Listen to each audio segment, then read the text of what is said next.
കളിക്കളങ്ങളെപ്പോഴും സൗഹൃദത്തിന്റെയും തുല്യതയുടെയും വേദികളാണെന്നാണ് പറയാറ്.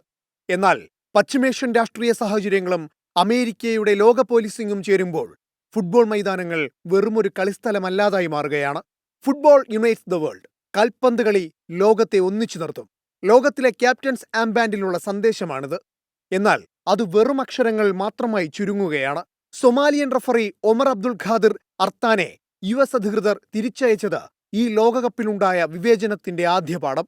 Uruguay team അംഗങ്ങളുടെ ലഗേജുകൾ sniffer നായകളെ ഉപയോഗിച്ച് പരിശോധന നടത്തിയത് വിവേചനത്തിന്റെ രണ്ടാം പാഠം.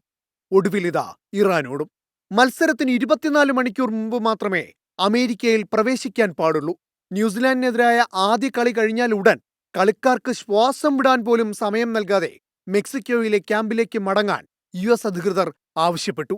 അമേരിക്കയുടെ നടപടി ഇറാനുമേൽ വലിയ പ്രതിസന്ധിയാണ് സൃഷ്ടിക്കുന്നത്.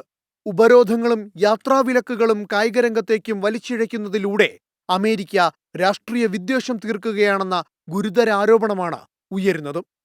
കായികരംഗത്തെ രാഷ്ട്രീയവൽക്കരിക്കുവാനുള്ള അമേരിക്കയുടെ ശ്രമങ്ങൾക്കെതിരെ അന്താരാഷ്ട്ര ഫുട്ബോൾ ഫെഡറേഷന് ഔദ്യോഗികമായി പരാതി നൽകാനാണ് ഇറാന്റെ നീക്കം. അമേരിക്കയുടെ നടപടികൾ ഏകപക്ഷീയമാണെന്നും കായികരംഗത്ത് രാഷ്ട്രീയ വിദ്വേഷം കലർത്തുന്നത് അംഗീകരിക്കാനാകില്ലെന്നും ഇറാൻ കുറ്റപ്പെടുത്തി. വിവേചനപരമായ നടപടിക്കെതിരെ ഫിഫ അടിയന്തരമായി ഇടപെടണമെന്നാണ് ഇറാന്റെ ആവശ്യം. World cup desk 24.